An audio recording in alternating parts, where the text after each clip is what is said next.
ден, приятели на предаването Православни светулки, приятели на Господа, на православието и на православните ни деца.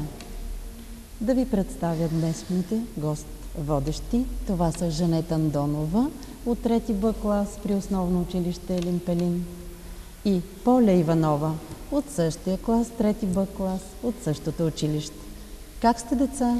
Благодаря. Добре, госпожо. Радваме се, че сме тук с вас в ефира на телевизия Канал 0 и можем да благовестим на хората от канала. За мен ще е радост, ако се обадят още деца, да се запишат в часа по религия. Поздравления, Жанет. Да, този час по религия е важен в развитието на всяко дете. Защото Бог е казал: не пречете на децата да идват при мене, защото докато първите 7 години са за възпитанието на детето, то следващите са да бъдат приведени в православната вяра, в вярата в Господа, светата единосъщна и неразделна Троица, да обикнат и светците, цялото небесно воинство. Поля, а ти гордееш ли се, че учиш религия или тайно идваш в часовете? Да, госпожо, гордея се. Разказвам на всички вкъщи, на мама, на тати, на по-малката сестра и на всички мои приятелки. Как жадувам да идвам в часовете по религия, защото вие ни споделите истината за Бог. Вие ни разказвате така увлекателно, вие ни амбицирате да учим. Преканвате ни да научаваме, да обичаме всеки човек и ние наистина се променяме. Ето, че целият клас вече се записа в часа ви по религия и получаваме отговори на въпросите си, които досега стояха без отговори. Благодарим ви, госпожо. Да благодарим на Господа. Аз също ви благодаря, ученици, за доброто ви сърце, което копнее да учи в час по религия, да обича Бог и хората с дела. Аз, освен учител, съм и ваш приятел. Нали така? С каквото е по силите ми, ще ви помогна. През този месец, ученици, е най-големия празник Свето Благовещение на 25 март. На този ден приканвам всички православни християни да посетим светите храмове, да се поклоним на Господ и да почетем Пресвета Богородица, тази, която роди Божия Син. А в днешните теми на предаването ние ще говорим за 13 март, Ден на православието. Кое е най-важното да се знае за този празник? И какви добри дела да вършим, за да докажем вярата си в Господа? Да, ученици, неделя на православието мина, тя беше на 13 март. Това е неделята на победата на православието. Неделята на всички православни светци, които се бореха православието да възтържествува. Нека да споделим имената на някои от тях, като започнем от българските. Те са многобройни, някои от тях не ги знаем дори. Всички те са приятели на Господа. И моля ви, деца, които сега ни гледате, знайте, че православието, православните светци, те са истинските светци. А пък има хора, които не вярват в тях. Те са към секти. И за това, мили деца, които ни гледате, ако някой ви заговори за Господ, вие можете да разпознаете тези хора от сектите по това, че те не вярват в светците. Те не ги почитат, не вярват в светите им мощи, но нека Бог им прости. Кои са тези български светци, Жани, които Бог е избрал за свои приятели? Свети Йоан Рилски чудотворец, света Параскева Петка, света Злата Мъглинска, свети Кирил Методий, свети Софроний Врачански, свети Баташка мъченици и всички духовници, които проляха кръвта си за освобождението на България и за запазването на православната вяра и други.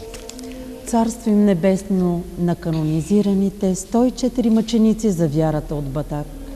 По техните молитви Бог да пази България и да даде вяра и обич всеки му.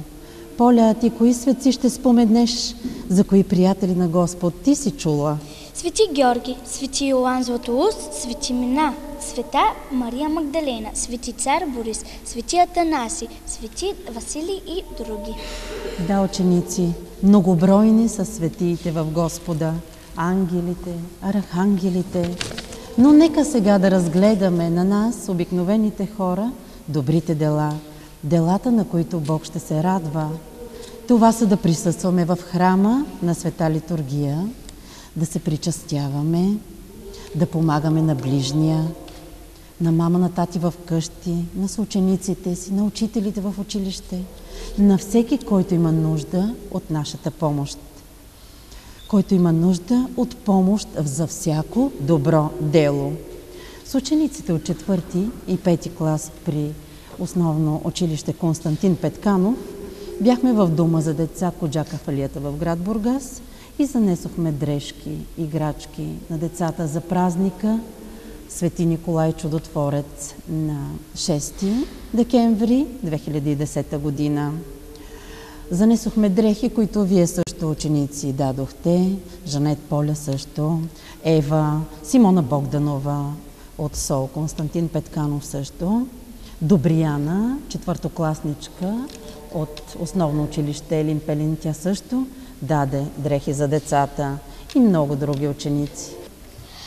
А сега да обявим националния конкурс за ученици на тема Светата литургия на български език във вид на книжка. Вестник Благовестник, православен месечник, организира конкурс за ученици от 1 до 8 клас във вид на книжка, да бъде вписана в Светата литургия от свети Йоан Златоуст. Тези творби моля да бъдат изпращани в редакцията на Вестника, чрез пощата или чрез куриер. Конкурсът не е по имейл, а е във вид на книжка по пощата. Повтарям, целта е да се види как е написана Светата литургия, дали е красиво изографисана, дали е правилно преписана. Това е Светата литургия на оглашените и верните. А какво е Светата литургия? Това са православни песнопения, всичко, което е свързано с молитва към Господа. Също така и от Евангелията в Новия Завет, откъси от тях. Всяка неделя в православните храмове и на големи празници се извършва Светата литургия. Нейн автор е свети Йоан Златоуст и затова ви моля, ученици, нека повторим името на този светец. Свети Йоан Златоуст. Свети Йоан Златоуст. Точно така. А сега, драги зрители, запишете адреса за изпращане на книжките. Град Бургас, код 8000, улица Софроний 10, редакцията на Вестник Благовестник за Атанасия Димитрова Петрова. Телефон за връзка 088 77 33 298 и 089 55 40 145. Госпожа Петрова. Наградите са 3. Първо, второ и трето място ще спечелят всички, които участват, и грамота за всеки, който е участвал в конкурса. Който желае, може да се абонира за Вестник Благовестник на имейл благовестник@abv.bg или на познатите телефони 088 77 33 298 или 089 55 40 145. Вестникът е както за ученици, така и за възрастни. На 25 март празникът на Благовещение, Вестник Благовестник, който четем всички ние, навършва 5 години.